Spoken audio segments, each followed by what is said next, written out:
जय जगन्नाथ। वर्तमान 2024-25 शिक्षावर्ष परिसमाप्ति घटवाक जाऊँगी आउ मास 2 मास भितर नुआ शिक्षावर्षर पूर्वर टीचर रिक्वायरमेंट विभिन्न स्कूल आसूची। आज आम देखा आमर केंद्रीय विद्यालय किसी टीचर रिक्वायरमेंट आम सहित जोड़ी रही चैनल को सब्सक्राइब करूँ आउ अन्य पिलामानक पाखरे यही तथ्यटी पहुँचेवाई टीचर रिक्वायरमेंट को टिके अन्य मानक सहित शेयर कर दिंतु आ लाइक करूँ। देखिबा आजिर टीचर रिक्वायरमेंट कौन रही एटा साक्षात्कार बा इंटरव्यू रही झारसुगुड़ा पीजीटी टीजीटी पीआरटी एवं समस्त भितर रही 19/2 यार इंटरव्यू रही। जो मैंने इंटरव्यू देवाई चाहिए समस्ते तार पर्सनल वेबसाइट को विजिट करी जहाँ भी डॉक्यूमेंट दरकार सर्टिफिकेट निजर पीआरटी एमए एमबीडी आउ टीजीटी बीए बीडी आउ पीआरटी मिनिमम सीटी किंबा कौन सीटी लेवल कोर्स करथिबा दरकार आउ बीडी पिला मानको भी पीआरटी पकाउछन जो माने सीटीटी क्वालिफाई करथे सीटीटी नथिले भी हमर स्टेट लेवल टीटी जो गुडे क्वालिफाई करथिले भी अलाउ करा जाए।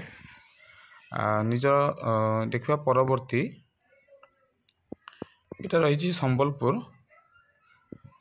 रे मध्य बाहरची PGT English Hindi math physics chemistry biology आउ सेमती टीजीटी रे भी इंग्लिश हिंदी संस्कृत आ पीआरटी रे मध्य भी बहुत सारा पोस्ट रही जो माने चाहिए से माने इंटरव्यू देबे। इंटरव्यू दे सारा पर से मानकर प्रोसीजर रुहे जे से मानको कोठी भी रिटर्न करा जाए। रिटर्न अधिक पिला हले रिटर्न करके रिटर्न रु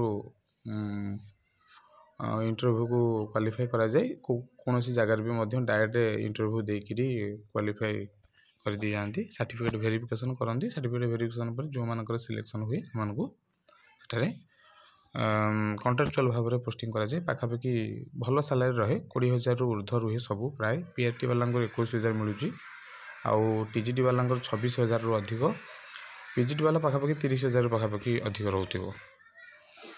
देखिए परवर्ती केंद्रीय विद्यालय देवगढ़ ओडिशा देवगढ़ मध्य पीजीटी टीजीटी पीआरटी मध्य बाहरी जो मैंने चाहिए से माने यार 19/2/2025 बुधवार दिन जाकि सेठारे इंटरव्यू देकर निजर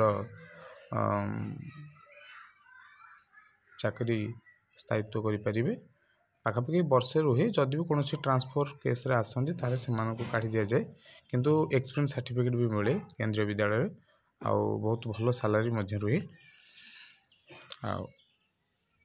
19/2 समस्ते से विजिट करूँ। धन्यवाद।